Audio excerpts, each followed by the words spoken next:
When Dorothy wasn't able to settle her gambling debts, Jasmine called her nephew Spencer to force her to pay up. Spencer arrived soon afterward and was threatening Dorothy and Lily when Kevin came into the room. Spencer and his men recognized Kevin as the Chicago branch enforcer of the Myriads. They offered to cancel the debt, but Kevin insisted on paying what Dorothy owed. "But I couldn't possibly accept that from you," Spencer protested. He was scared out of his mind at the thought that he'd been threatening the enforcer's wife. The whole room fell silent. Jasmine, Dorothy, and the others just stood there with their mouths hanging open. What the hell was going on? How could all of these ferocious men be so afraid of Kevin? And did they just call him the enforcer? Jasmine had never seen anything like this before. Her nephew usually handled her problems right away because he was such an intimidating figure. Jasmine was perplexed by the whole situation. "Listen to me, Spencer," Kevin said as he pointed at Dorothy. "She's my mother-in-law and I'm willing to pay the money she owes to your aunt and her friends. It's only fair." "We can't let you pay her debt, enforcer. We don't want your money. In fact, if I'd known this young woman is your wife, I wouldn't have even come here with my men," Spencer insisted desperately. Lily lay in the hospital bed watching Kevin through tearful eyes. How many other things had her husband kept hidden from her? "Just accept the money. I'm not kidding." Kevin practically begged Spencer to let him pay. "Please, enforcer. I couldn't possibly take anything from you," Spencer pleaded. Jasmine looked questioningly at her nephew. "What's wrong with you, Spencer? I won the money fair and square." "Aunt Jasmine, we really can't take their money," Spencer tried to explain. "No, that won't do. I must have what she owes me," Jasmine demanded. She looked at Kevin and had an idea. "I have no idea why you're so afraid of him. Have you mistaken him for someone else? He's just Dorothy's loser son-in-law." "Please, Aunt Jasmine, you have to stop talking," Spencer said curtly. He couldn't help thinking about what he saw Kevin do to Nolan Hill as he sobbed. "My aunt doesn't know who you are. Please accept my apologies." "Don't worry about it. But please stop all this groveling," Kevin replied as he rubbed his forehead. This was the first time he'd ever encountered a situation where he couldn't even give away his money.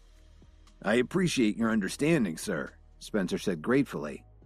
Jasmine realized she was getting nowhere, so she announced dejectedly, "I'm pretty tired after playing cards all night. I think I'll just head home and get some rest. Bye, Spencer." She and her friends quickly walked out of the room, leaving Dorothy staring at Kevin in disbelief. Her opinion of her son-in-law had changed a lot. Did he meet some big shot while he was in jail? Dorothy thought to herself. But Kevin didn't care what Dorothy was thinking about. He walked over to Lily and kissed her on the cheek. Then he said softly, "Everything's okay now. You should get some rest. I have a few things to take care of." "Yes, honey," Lily nodded in agreement. Kevin stood up and took a deep breath. He glanced at the Myriads who were standing there looking very agitated. "Don't just stand there. Come along with me. I've got something I want you to do for me." Kevin walked out of the room and the rest of the men quickly followed behind him. Kevin led them to the stairwell door and gave Spencer an order. "I want you to take some of your men and find out everything you can about the Hill family for me." "Are you talking about the family from Detroit?" Spencer asked in surprise. "You know about them?" Kevin asked with a slight frown. "We've worked with them before and I know them pretty well. They're very strong, but not a big challenge to most of the people in the Myriads or the Alliance," Spencer explained. He had a good idea of what Kevin had in mind. "Very strong?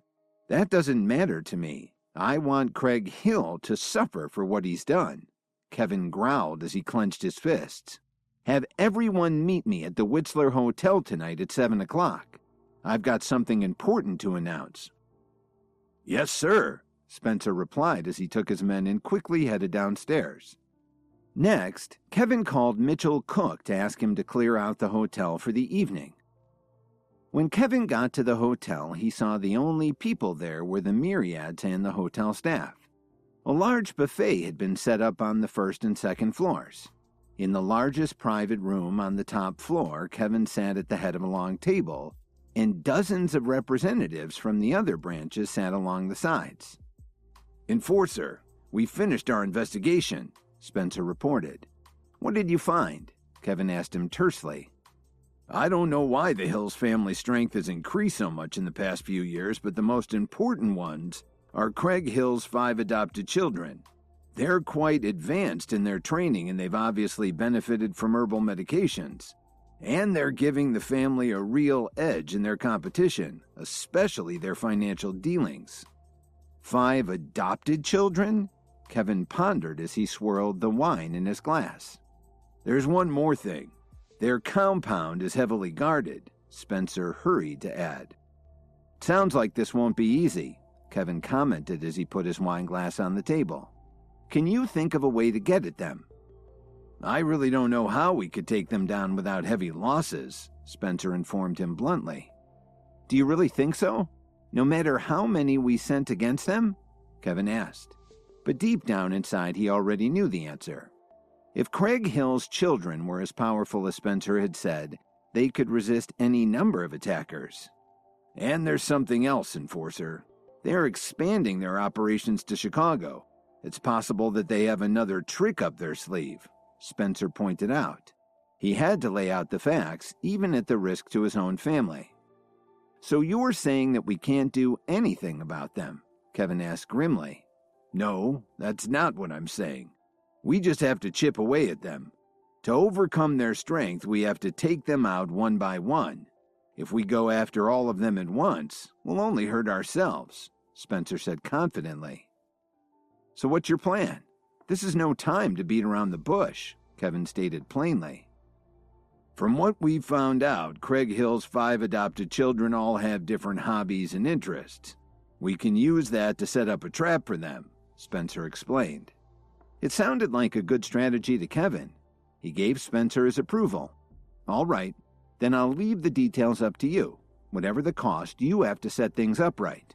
But I want his children taken alive. As for the others, I don't care what happens to them." If they were as powerful as Spencer had said, Kevin might as well keep them alive. They could be useful to him. "I promise I won't let you down," Spencer agreed excitedly. Kevin nodded in agreement and raised his glass high in the air. He announced loudly, "This is the first time I've given you orders since I became the Enforcer. I wish you all success." Please subscribe to the Pocket FM YouTube channel and press the bell icon for instant notification. Check out our channel for more such exciting shows.